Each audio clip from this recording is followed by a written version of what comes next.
Bapak Ibu yang dimuliakan. Tapi tidak semua orang itu kena gangguan jin.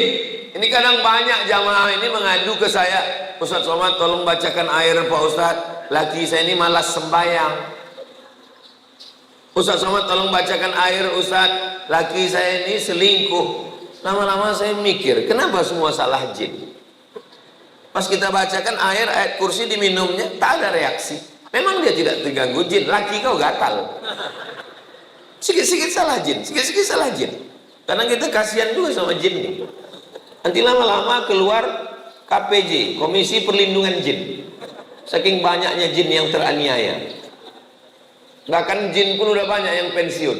Kata jin, aku udah tak menggoda manusia lagi. Lebih parah pula orang itu dari aku lagi gitu ya. Bapak Ibu yang dimuliakan Allah. Dibawalah Ustadz Ruqyah ke rumah sakit.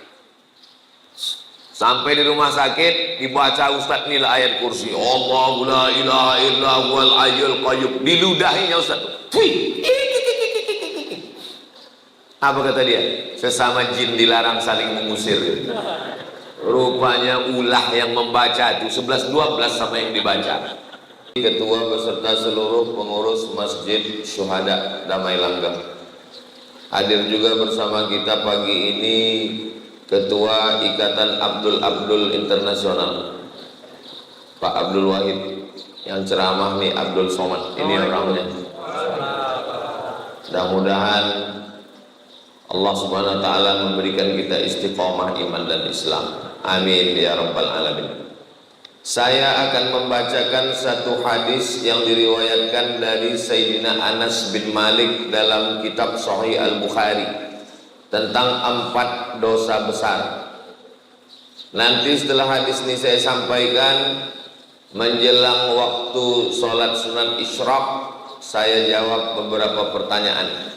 Setelah itu kita sholat sunat isyraq masing-masing. Setelah sholat sunat isyraq, kabarnya ada acara makan bersama di rumah masing-masing. Ada?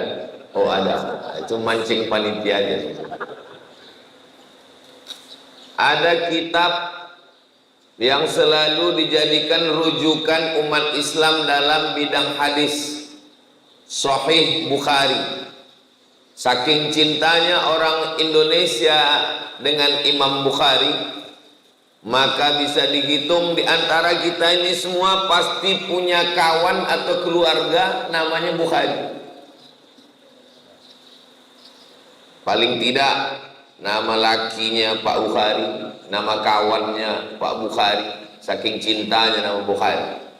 Apa arti Bukhari itu Pak Ustaz? Bukhari itu artinya orang Bukhara, nama negaranya Uzbekistan. Jadi kalau di ujung itu huruf iya, itu menunjukkan artinya orang, misalnya Madinah, iya tambah di ujung, Madani, orang Madinah, Makki, orang Makkah. Pekanbaru, payah juga Pekanbaru. Jadi kalau di ujung itu ada huruf ya, nisbah, itu menunjukkan asal daerah. Ada Imam Masjidil Haram namanya Syekh Ahmad Khatib Al-Minkabawi, berarti Minangkabau. Syekh Muhammad Yasin bin Isa Al-Fadani, berarti orang Padang. Abdul Wahid Al-Indragiri, orang Inhil, Indragiri. Damai Langgeng, Damai Langgeng. Nah, jadi Bukhari itu bukan nama. Bukhari itu artinya orang Bukhara, Uzbekistan, berbatasan dengan Afghanistan. Yang mirip-mirip nama negaranya, Afghanistan, Uzbekistan, Tajikistan, Kirgistan, Pakistan. Ini adalah ulama besar. Nama lengkap dia Muhammad bin Ismail bin Ibrahim bin Al-Mughirah bin Bardisbah. Muhammad bin Ismail bin Ibrahim bin Al-Mughirah bin Bardisbah. Kenapa Ustadz hafal cuman sampai Bardisbah? karena Bardisbah ini atuknya yang kelima mu'allaf Persia masuk Islam. Dia bukan orang Arab. Jadi kalau ada orang mengatakan saya ini Pak Ustadz tak bisa bahasa Arab, tak paham Quran karena bukan orang Arab. Imam Bukhari pun bukan orang Arab. Tapi ada yang bilang katanya Ustadz Somad orang Arab. Arab cemas, Arab maklum. Jadi Imam Bukhari ini orang Persia, atuknya mu'allaf, lalu kemudian umur 16 tahun dia pergi ke kota Makkah Al-Mukarramah melaksanakan ibadah haji. Lalu kemudian dari kota Makkah dia pergi ke kota Al-Madinah Al-Munawwarah ziarah ke makam Nabi Muhammad SAW. Ketika sedang ziarah itu, sedang di Madinah, dia bermimpi berjumpa dengan Nabi Muhammad SAW. Ketika dia sedang bermimpi dengan Nabi Muhammad SAW itu, dia bermimpi dia sedang mengkibaskan kipas pengusir lalat. Lalu setelah dia terbangun, ditengok kitab takwil, makna mimpinya itu mengkibaskan kipas menghalau lalat, artinya bahwa dia membersihkan ajaran Islam dari hadis-hadis palsu. Karena lalat ini membawa bakteri kotor, najis, maka mengkibaskan kipas menghalau lalat artinya menghilangkan hadis-hadis palsu dari ajaran Islam. Dan memang akhirnya dia menulis kitab yang isinya sahih semua. Itulah dia dikenal dengan kitab Sahih Al-Bukhari. Kenapa disebut sahih? Karena isi dalam kitab Sahih Bukhari itu tidak ada hadis dhaif, tidak ada hadis palsu, semuanya hadis sahih. Memangnya ada hadis itu yang palsu Pak Ustaz? Ada. Kasih contoh hadis palsu. Al-Bazinjan syifa'un min kulli da'. Terong obat dari segala macam penyakit. Itu hadis palsu. Siapa yang membuat? Tukang jual terong. Biar terong itu laku. Tapi tidak semua hadis tentang makanan itu palsu. Habbatus sauda syifa'un min kulli da'. Habbah sauda, biji-biji hitam, sekarang sudah banyak dijual dalam bentuk minyak, dalam bentuk kapsul, obat dari segala macam penyakit. Itu hadis sahih. Alaikum bisyifa'aini, hendaklah kamu berobat dengan dua obat penyembuh, al-asal, madu. Hadis tentang madu ada yang sahih, ada yang dhaif, tapi tidak palsu. Jadi tentang hadis sahih, palsu, dhaif itu kita mesti serahkan kepada para ulama. Yang paling mudah kalau beli kitab hadis, tengok di bawah statusnya hadis sahih. Berapa status hadis? 4. Yang paling tinggi sahih, di bawah sahih hasan,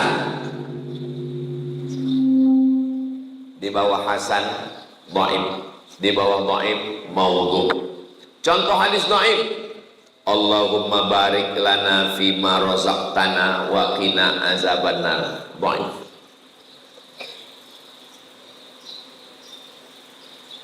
Awaluhu rahmah, awsatuhu maghfirah, akhiruhu itqun minan nar. Dhaif. Utlubil ilma walau bisin, tuntutlah ilmu walau ke negeri Cina. Dhaif. Masalah rupanya hadis dhaif ini. Kata Imam Nawawi, ajma'al ulama'u ala jawazil amali bil hadis dhaif. Ulama sepakat boleh mengamalkan hadis dhaif. Mana tahu nanti ibu bapak sedang makan, Allahumma barik lana fima razaqtana wa qina azabannar. Datang orang sebelah, itu hadis dhaif. Emang masalah buat lo? Hadis dhaif tidak masalah, tak apa-apa diamalkan dengan syarat 5. Pertama, bukan dalam masalah akidah. Dalam masalah akidah tak boleh hadis dhaif. Kedua, bukan masalah hukum fikih halal haram. Masalah halal haram tak boleh hadis dhaif. Ketiga, tidak ada periwayatnya yang kazab, pendusta, penipu, pembohong. Keempat, masih bernaung di bawah hadis sahih. Kelima, untuk fadail a'mal, motivasi beramal, boleh beramal dengan hadis dhaif. Likulli syai'in qalbun, segala sesuatu punya hati. Wa qalbul Quran Yasin, hatinya Al-Quran adalah Yasin. Iqra'uha ala mautakum, bacakan surat Yasin pada orang mati. Hadis dhaif, boleh diamalkan karena bukan masalah akidah, bukan masalah hukum halal haram. Tidak ada periwayatnya yang kazab, pendusta, penipu, pembohong, masih bernaung di bawah hadis sahih, dan dia untuk fadail amal, motivasi beramal. Ini dikaji di pondok-pondok pesantren. Pondok pesantren yang diantara tua di Sumatera Barat, namanya Pondok Pesantren Inyak Canduang, didirikan oleh ulama besar tamatan Masjidil Haram, Syekh Sulaiman Ar-Rasuli. Syekh Sulaiman Ar-Rasuli Inyak Canduang bersama dengan Inyak Jaho membuat organisasi namanya PERTI, Persatuan Tarbiyah Islamiyah. Komisi Fatwa PERTI Riau namanya Abdul Somad. Ini orang. Pesantren Inyak Canduang itu punya alumni, nama alumninya Abdul Wahid. Ini orang.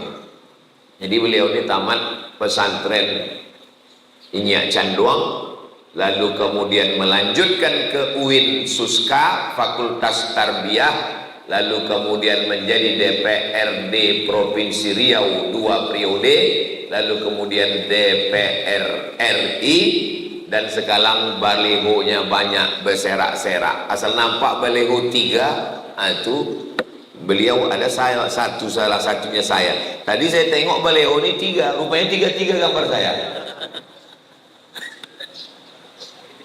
Adapun hadis yang mau kita kaji ini, bunyi hadisnya, su'ilan Nabi sallallahu alaihi wasallam anil kabair, an akbaril kabair.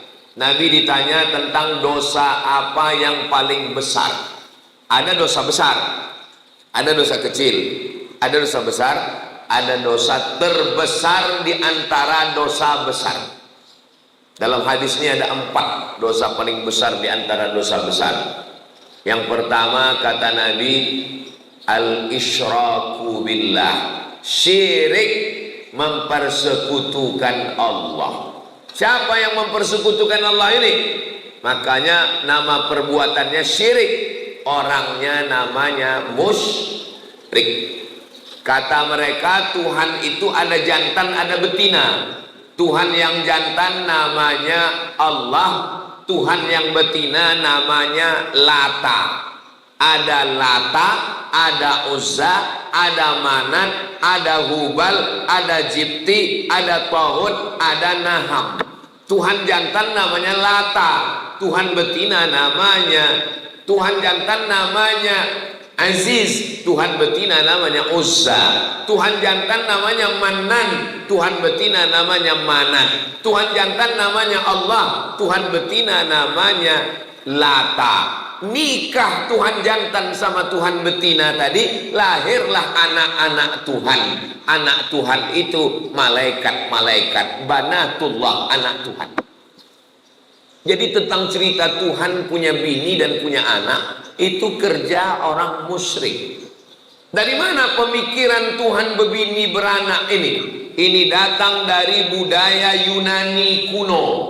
Ada Tuhan jantan namanya Zeus, yang sekarang sudah masuk dalam game online dan judi online. Zeus ini punya bini Tuhan. Lalu lahirlah anaknya laki-laki, turun dari langit ke bumi. Nama anaknya itu Hercules, anak Zeus. Bini Zeus mati, kemudian Zeus berbini lagi. Bininya yang kedua ini jahat, kejam, memusuhi Hercules. Itulah setan. Jadi kalau ada bini jahat berarti tak ada, saya bilang begitu. Jadi mitologi namanya. Ketika datang Nabi Muhammad SAW, ajarannya yang pertama adalah jangan syirik. Makanya kalau orang mau masuk Islam, Dia mesti bisa mengesampingkan ini semua. Ajaran pertama dalam Islam, la ilaha. Kau jangan menyembah pokok kayu. Menyembah pokok kayu itu syirik, karena menduakan Allah. Kita diajarkan 17 kali sehari semalam, iyyaka na'budu wa iyyaka nasta'in. Ini sekarang banyak orang iyyaka na'budu wa duku nasta'in. Kenapa berdukun itu syirik? Karena dukun-dukun berkawan sama setan. Dukun mintanya ke setan. Saya tak percaya Pak Ustaz dukun itu mintanya ke setan. Buka Quran juz 29. Ada satu surat namanya surat Al-Jin. Kenapa surat Al-Jin? Bapak dengarkan aja pengajian. Ya, karena pengajian subuh ini sudah direkam. Kenapa surat Al-Jin? Karena memang makhluk jin itu ada. Siapa yang tak percaya kepada jin, berarti dia tidak percaya kepada surat Al-Jin. Kalau tak percaya kepada surat Al-Jin, berarti tak percaya kepada Quran. Jadi kalau ada orang mengatakan kau jangan percaya kepada jin, loh, memang ada dalam Quran. Yang tidak boleh itu adalah percaya bahwa jin bisa menguasai kita. Itu yang tak boleh. Karena yang berkuasa hanya Allah. La haula wa la quwwata illa billah. Makanya sebelum tidur malam dibaca Al-Fatihah sekali, Qul huwallah 3 kali, Al-Falaq sekali, An-Nas sekali, ayat kursi sekali, dihembuskan ke tapak tangan, disapukan ke muka, ke kepala, ke badan. Dibacakan Fatihah sekali, Qul huwallah 3 kali, Al-Falaq sekali, An-Nas sekali, ayat kursi sekali, dihembuskan ke air, diminumkan, dimandikan. Air yang sudah dibacakan ayat-ayat tak boleh dipakai cebok, diminum habis. Takut saya terkencing-kencing Pak Ustaz, siramkan ke pokok bunga. Kalau terganggu, yang anak gadis, yang cantik-cantik, jangan sombong. Karena tak semua laki-laki itu bisa menerima kenyataan. Nanti sakit hati dia, diganggunya pinggir jalan. Adik, mau tak nikah sama abang? Diam kau kucing kurap. Wih. Diambilnya air liur itu, dibawanya ke dukun. Dukun minta ke setan, dibacakannya mantra. Kakang telinga bosi, mulut kesongkang, gigi terkunci. Makan mie ayam, nampak muka jantan tuh bergelombang. Makan bakso, nampak muka dia. Pas mau makan gulai sate, nampak dia. Siang malam terbayang-bayang, makan tak kenyang, tidur tak lelap, kena pelet. Saya di rumah ada juga pelet ikan koi. Maka anak-anak kita diajarkan membaca-baca. Bang Abdul Wahid pun perlu juga ini. Tak perlu kita ajari, dia taman pesantren. Baca-baca. Kenapa? Tidak semua orang niat baik, dukun, santet, jin, setan, segala macam. Saya jadi dewan juri musabaqah tilawatil Quran Kabupaten Indragiri Hulu di Pematang Rembang. Pagi-pagi pergi saya mau sarapan. Pas mau sarapan dipanggil orang, Ustaz Somad, Ustaz Somad. Ada apa? Saya bilang, tolong Pak Ustadz, ini diganggu jin. Rupanya ada anak gadis perempuan, matanya orang itu rupanya udah membacakan ayat kursi, jinnya tak keluar. Suruh orang itu saya membaca. Tak mungkin saya nolak. Masa LCMA nolak? Gengsi ya. Sebetulnya saya tak pernah meruqyah, tapi karena disuruh ruqyah. Orang tuh kenapa jinnya tak keluar? Dibacanya pelan. Allahu la ilaha illa huwal hayyul qayyum. Mana mau dia keluar? Pas disuruh saya baca, saya bacakan. Karena perempuan tak boleh kita pegang kepalanya. Nah, kalau ada nanti orang ruqyah bilang ini mesti dipegang, ini jinnya kuat ini, itu hantu dia tuh. Dia baca ke telinga sebelah kanan dari jarak jauh. Allahu la ilaha illa. Sadar dia. Entah jin itu takut, entah terlalu kuat, Allahu a'lam. Sehat dia.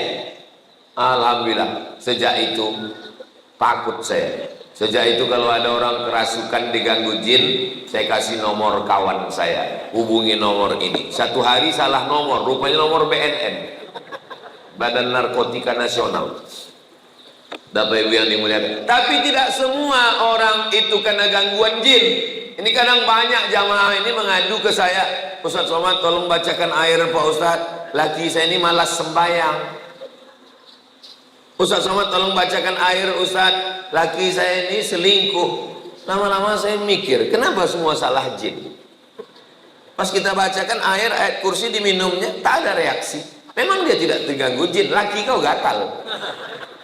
Sikit-sikit salah jin, sikit-sikit salah jin. Karena kita kasihan juga sama jin nih. Nanti lama-lama keluar KPJ, Komisi Perlindungan Jin. Saking banyaknya jin yang teraniaya. Bahkan jin pun udah banyak yang pensiun. Kata jin, aku udah tak menggoda manusia lagi. Lebih parah pula orang tuh dari aku lagi, gitu ya. Bapak Ibu yang dimuliakan Allah. Dibawalah Ustadz Ruqyah ke rumah sakit. Sampai di rumah sakit dibaca Ustadz nilai ayat kursi. Allahu la ilaha illa huwal hayyul qayyum. Diludahinya Ustadz. Apa kata dia? Sesama jin dilarang saling mengusir. Rupanya ulah yang membaca itu 11-12 sama yang dibaca. Jadi kata orang kampung kita, ini bukan masalah pistolnya, tapi masalah orangnya. Kalau bahasa kampungnya, man behind the gun. Orangnya. Imam Ahmad bin Hanbal, Imam Hambali tidak ada membacakan ayat kursi. Sakitlah adik raja di Baghdad, Irak. Sakit adik raja, diminta doa. Imam Ahmad bin Hanbal suruh datang ke istana. Kata Imam Ahmad bin Hanbal, aku tak perlulah datang ke istana. Lalu kemudian dikasihnya terompah kayu. Kita kalau bisa di toilet itu kasih terompah kayu. Kenapa di toilet terompah kayu? Supaya kaki tak kena najis. Karena setan masuk dari was-was akibat kaki kena najis bekas percik kencing. Waktu sedang sembahyang tuh, batal tak batal? Batal tak batal? Batal tak batal? Maka pakai terompah kayu. Imam Ahmad bin Hanbal mengasih terompah kayunya. Bawakan terompah kayuku ini, letakkan di dekat adik sultan yang sakit tuh. Diletakkan terompah kayu Imam Ahmad bin Hanbal, sehat. Tak perlu baca-bacakan ayat. Terompah kayu letakkan sehat. Hari berganti, musim berubah, pekan berubah, bulan berubah tahun, tiba-tiba kumat adik raja itu balik. Rupanya hari dia kumat itu Imam Ahmad bin Hanbal meninggal dunia. Dibawakan orang tuh terompah kayu. Ini terompah kayu. Kata jin tuh, aku bukan takut sama terompah kayunya, tapi aku takut sama yang punya terompah kayu. Dan yang punya terompah kayu sudah mati.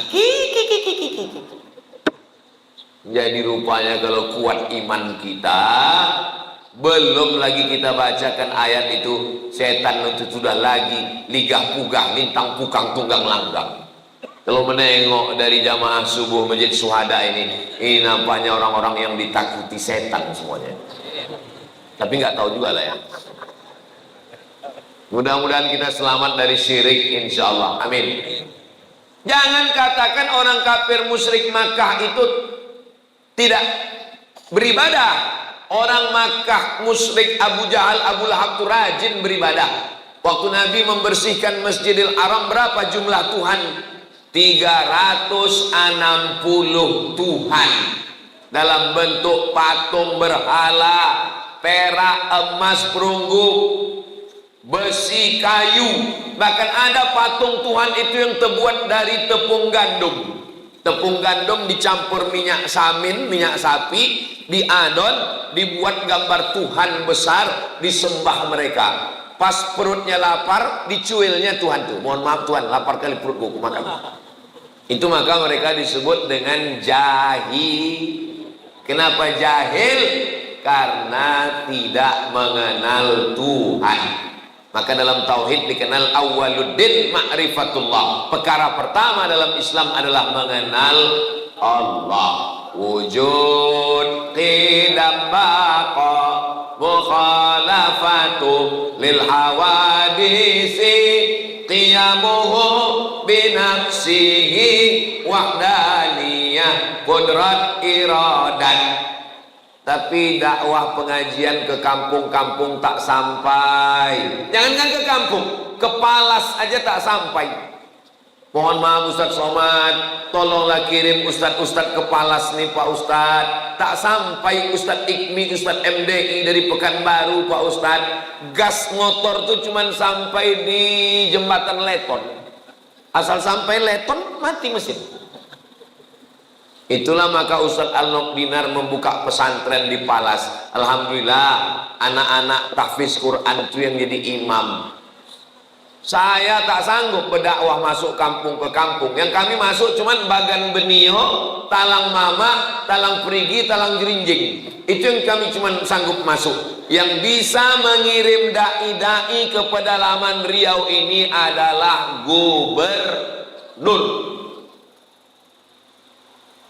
Kalau terpilihlah gubernur yang peduli pesantren, tamat pesantren, peduli dakwah, dikirimnya lah dai-dai ke pedalaman insya Allah. Mudah-mudahan terpilihlah orang yang peduli kepada dakwah insya Allah. Amin. Tapi kami bingung Pak Ustadz, banyak kali balego-balego sekarang. Kalau tuan sholat Jumat jangan lupa bawa kain. Kalau udah ada yang ada gambar Ustadz Somad, jangan lagi ke yang lain. Jelas. Kalau tuan pergi ke Palas, jangan lupa membawa kawan. Kalau ada yang bilang tak jelas, memang dia belum sarapan. Yang kedua, apa itu dosa besar? Uququl walidain, durhaka kepada orang tua. Tahu Bapak Maradona? Maradona ditanya, siapalah orang yang paling kau idolakan Maradona?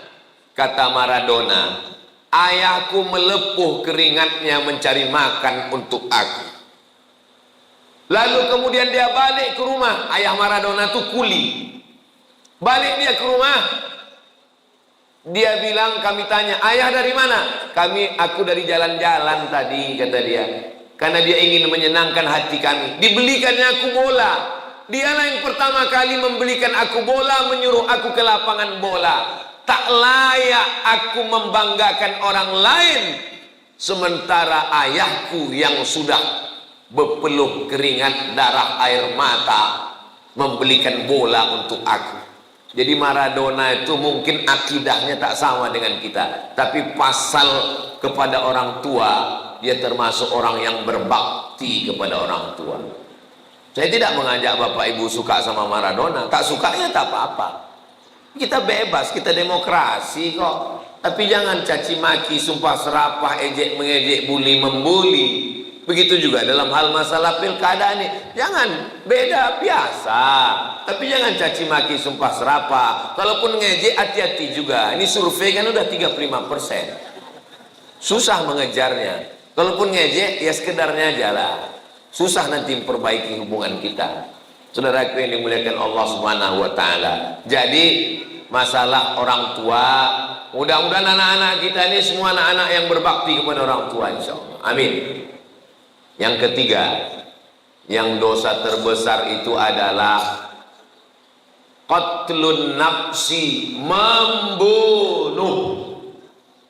Membunuh, benci, sakit hati sama orang, sewa preman, tabrak, mati, kecelakaan, padahal membunuh. Sakit hati sama orang, pergi ke dukun, santet, dibunuh pakai jin. Jin bisa membunuh. Sahabat Nabi ada yang meninggal dibunuh jin. Namanya Sa'ad bin Ubadah. Dibunuh jin di dalam toilet. Memang udah sampai ajalnya, mati syahid. Kita sebelum masuk ke toilet, Allahumma inni a'udzubika minal khubusi wal khaba'is. Begitu kita bacakan Allahumma inni a'udzubika, maka langsung badan kita itu dipasang Allah penutup sehingga jin setan yang ada di toilet itu tak bisa menengok kita. Saya pergi ke stasiun kereta api Pringsewu. Bahasa Jawa sewu itu artinya apa? Sibu. Sewu, sibu. Pringsewu, stasiun kereta api 1000 kamar yang ada di Semarang. Sampai di atas, kereta api ini punya Belanda. Sampai di atas saya ditunjukkan sama guide-nya, Ustadz Somad, ini ruangan jenderal Belanda. Toiletnya di luar. Jadi rupanya Belanda itu dulu tahu toilet itu tempat setan, dibuatnya jauh-jauh. Itu beda orang dulu sama orang sekarang. Orang dulu makannya di rumah, buang air besarnya di luar. Orang sekarang makannya di luar, buang air besarnya di kamar. Ustaz Somad ini ngomong gitu macam toilet dia tidak di rumah aja. Toilet saya di rumah, tapi ada dindingnya, ada pintunya, ditutup. Mau tidur malam ditutup, baca doa. Mau masuk ke dalam, Allahumma inni a'udzubika minal khubuthi wal khaba'is, dipasang Allah semacam protek pelindung, tertutup badan kita ini semua. Jadi orang yang tak baca doa Allahumma inni a'udzubika minal khubuthi wal khaba'is, masuk ke toilet, ditengok jin, ditengok hantu, ditengok setan. Syukur-syukur setan itu kalau cuma nengok, kalau dia streaming dihidupkannya kamera, ditonton semua sama kawan-kawannya. Masa setan itu canggih juga punya handphone macam kita Pak Ustaz? Baca buku Isa Daud dari Mesir, judulnya Al-Hiwar Ma'ajinnil Muslim. Teknologi jin lebih canggih daripada teknologi zaman kita sekarang. Mana buktinya? Jin Ifrit. Jin Ifrit sanggup memindahkan kursi Balqis dari Yaman ke Palestina sebelum Nabi Sulaiman berdiri. Kata Nabi Sulaiman, ayyukum ya'tini bi'arsyiha qabla an ya'tuni. Siapa yang sanggup membawa kursi Balqis dari Yaman ke Palestina 3000 km sebelum Ratu Bilqis sampai, apa kata jin Ifrit? Ana atika bi qabla an taquma min maqamik. Aku bisa memindahkan kursi Balqis dari Yaman ke Palestina sebelum kau tegak dari tempat duduk. Tegak dari tempat duduk itu berapa detik? 5 detik kalau tak kena osteoporosis. Cobalah tegak. 1, 2, 3, 4, 5. Pindah kursi Balqis. Ada sekarang orang yang bisa memindahkan ini 5 detik ke Palestina? Tak ada. Kalau ada, kita minta jasa dia memindahkan supaya Benyamin Netanyahu itu pindah ke Damai Langgeng. Sampai sini baru kita gulai dia. Asam podeng. Uququl walidain, durhaka pada orang tua yang keempat. Pertama, syirik. Kedua, durhaka orang tua. Yang ketiga, membunuh. Yang keempat, syahadatuz zur, kesaksian palsu. Jangan bersaksi palsu. Saya nggak pernah bersaksi palsu Pak Ustaz. Orang kalau sudah disebut saksi palsu, bayangan dia di pengadilan, ditanya hakim, apakah saudara melihat peristiwa ini? Saya melihat Pak Hakim, padahal dia tak menengok. Jangan lupa, kita bersaksi palsu ini bukan di pengadilan. Bersaksi palsu di mana? Di masjid. Di masjid kita bersaksi palsu. Berdirilah keluarga ahli waris. Apakah jenazah ini baik? Baik. Kau sudah memberikan kesaksian palsu. Bukan kau kenal siapa dia. Tak koruptornya dia. Tak makan haramnya dia. Saya kalau ditanya jamaah, dan saya belum pernah seumur-umur menjebak jamaah. Saya kalau ditanya orang, apakah jenazah ini baik? Aku tak tahu. Mana kita tahu? Tapi kalau orang itu baik, memang saya bersaksi. Beberapa jenazah saya tulis di Instagram. Aku bersaksi orang ini baik. Kita bersaksi. Ada hadisnya tentang bersaksi jenazah ini, ada hadis sahihnya. Lewat jenazah. Waktu lewat jenazah, orang memuji, dia orang baik, dia orang baik, dia orang baik. Apa kata Nabi? Antum syuhada'ullahu 'alal ard, kalian saksi-saksi Allah di atas muka bumi, wajib dia masuk surga. Tapi saksinya tidak direkam. rekayasa. Kapan kita bersaksi palsu? Waktu acara akad nikah. Aku nikahkan engkau dengan anakku dengan mahar sebentuk cincin emas tunai. Sah? Sah. Padahal tidak sah. Kenapa? Karena itu bukan anak dia. Bukan anak dia itu. Kok tahu Ustaz bukan anak dia? Nikahnya Januari, lahirnya Mei. Mana ada hamil 5 bulan? 9 bulan 10 hari baru lahir. Kenapa pula nikah Januari, lahir Mei? Pas ditanya berapa bulan lahir? 5 bulan. Kok cepat kali? Ini edisi minimalis. Mana bisa? Itu bukan anak kau. Ini sudah tes DNA ke Singapura Pak Ustadz. Darahnya sama. DNA tak laku dalam nasab, Wak. Nasab dalam Islam itu bukan pakai DNA.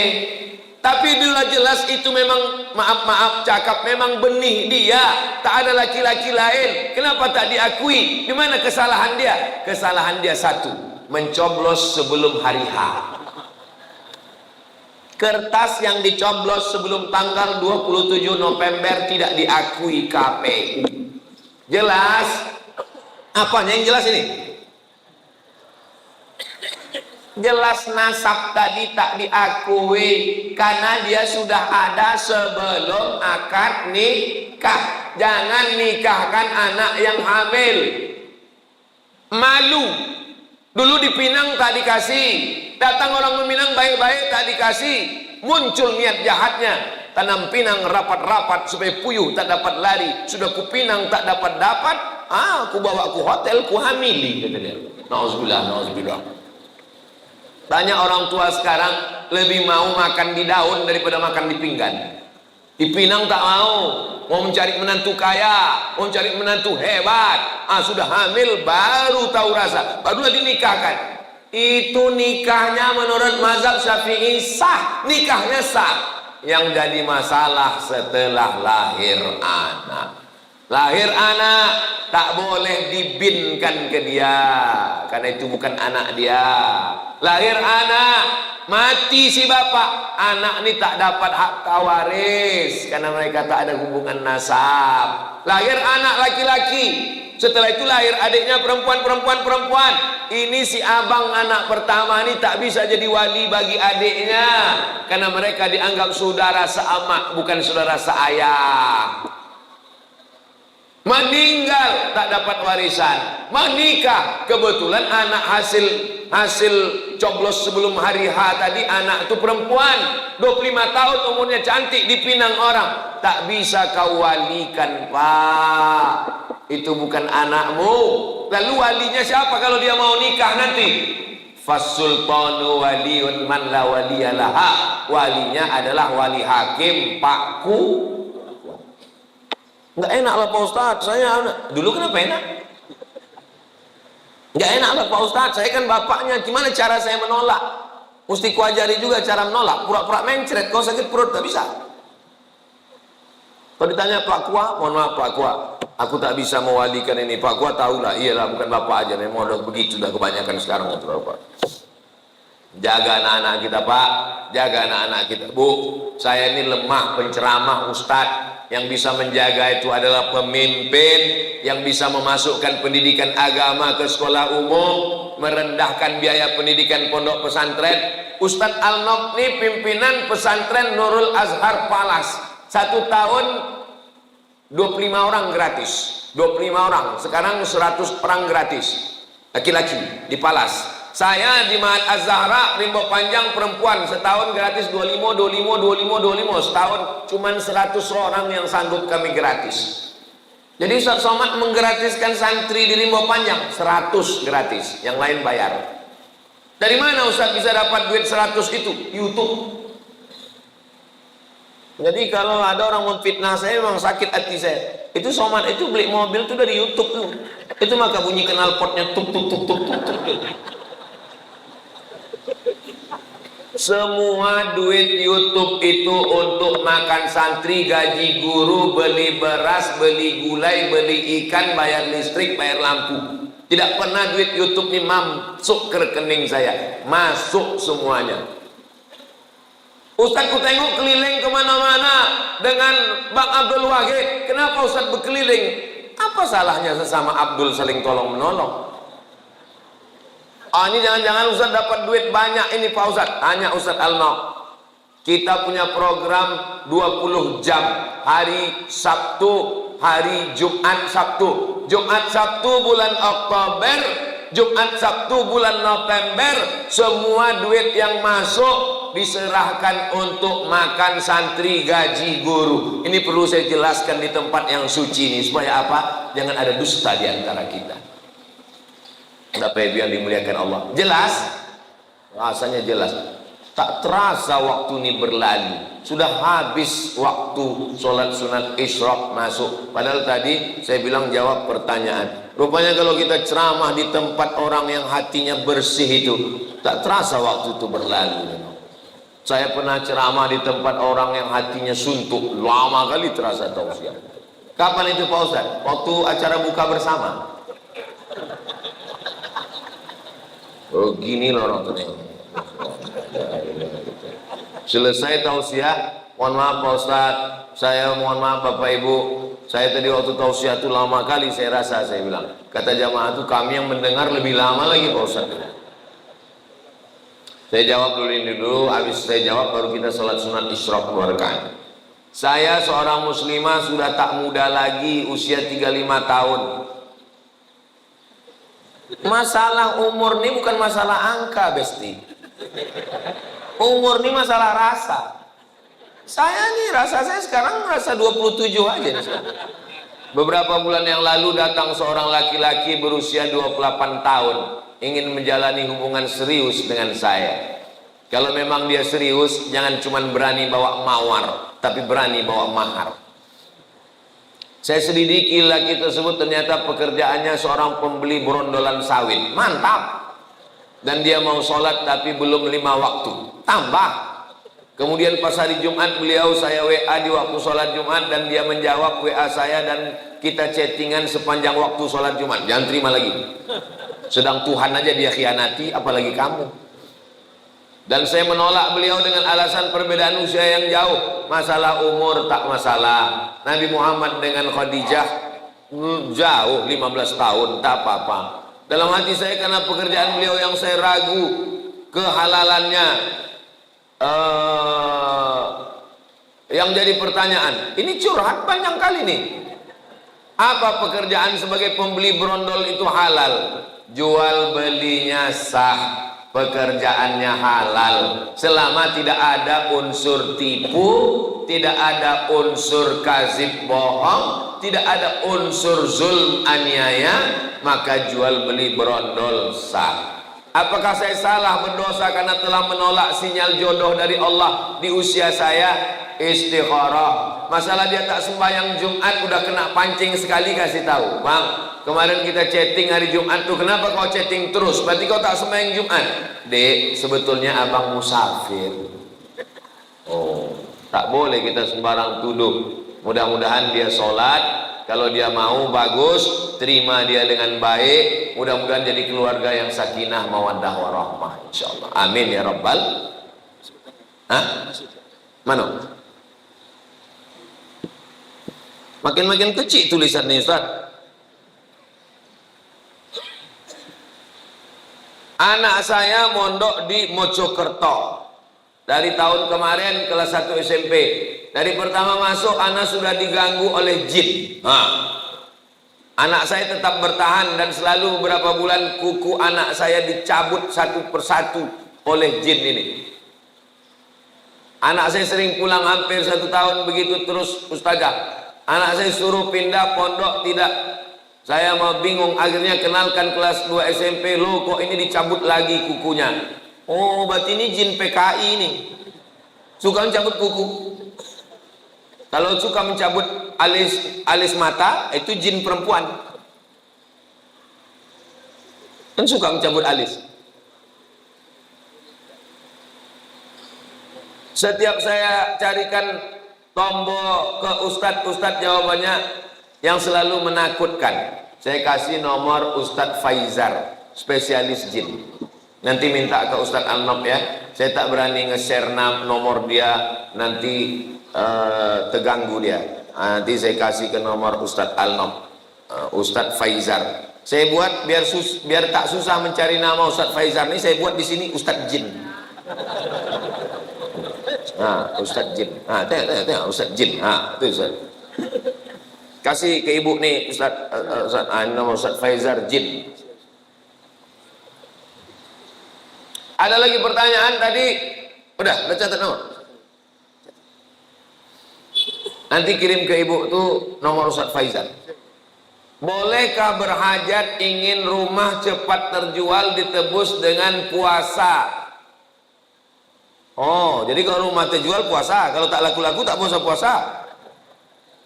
Itu namanya nazar.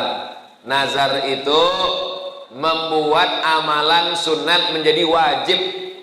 Nazar namanya. Aku bernazar, nanti kalau begini-begini aku akan, kalau lulus anakku ini PNS aku akan berkurban, kalau tak lulus aku tak berkurban sampai mati. Itu merajuk namanya. Hukum asal nazar itu boleh, tapi kata Nabi nazar itu untuk orang yang pelit. Pelit dia tak mau bersedekah, maka diikatnya dengan nazar. Tapi hukum asal nazar hukumnya boleh, mubah. Tolong kalau sebelum bernazar itu diingat baik-baik. Khawatirnya waktu bernazar berjanji-janji sesudah selesai tak ditunaikan. Ada orang begitu. Pak Ustadz, saya kemarin bernazar. Apa nazarmu? Saya puasa Senin Kamis sampai mati. Matilah kau. Dia tak tahan.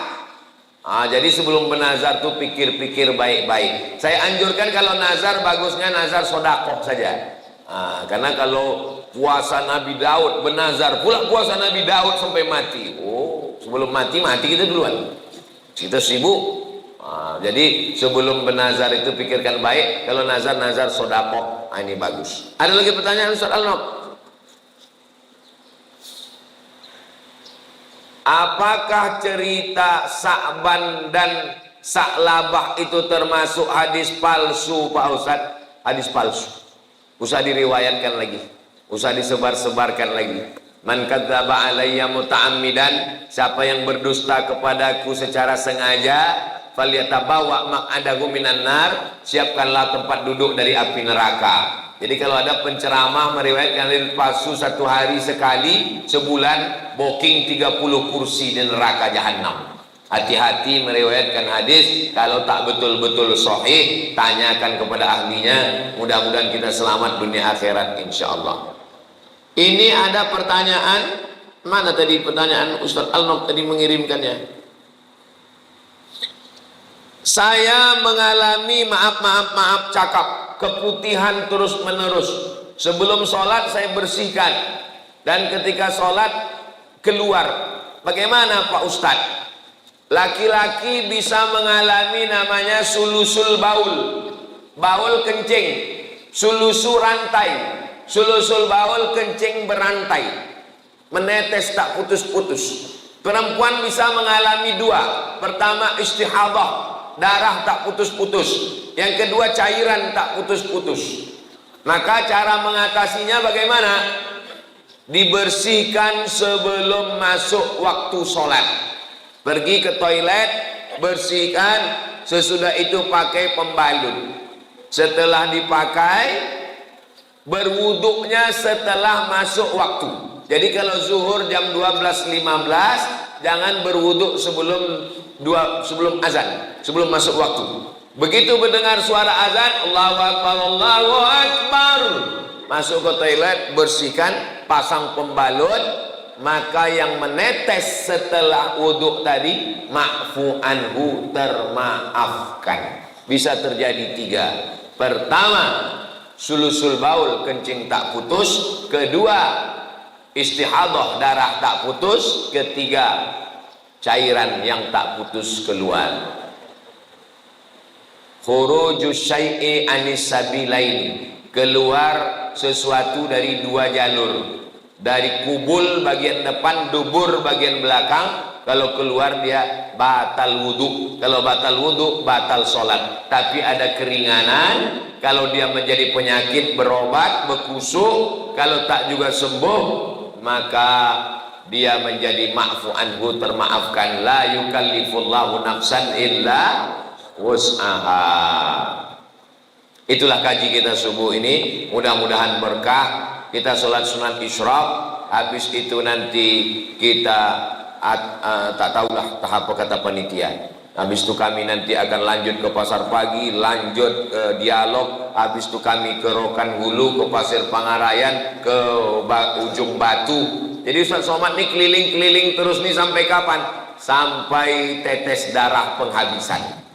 Tanggal 27 November hari Rabu jam 12 siang tutup TPS, barulah selesai. Ala hazihil niyah al-Fatihah. A'udzubillahi minasyaitonirrajim. Bismillahirrahmanirrahim. Alhamdulillahi rabbil alamin. Arrahmanirrahim. Maliki yaumiddin. Iyyaka na'budu wa iyyaka nasta'in. Ihdinas siratal mustaqim. Siratal ladzina an'amta 'alaihim ghairil maghdubi 'alaihim waladdallin. Amin. Allahumma shalli ala sayyidina Muhammad wa ala ali sayyidina Muhammad. Assalamu alayka ya Rasulullah. La tad'a lana dzamban illa ghafarta.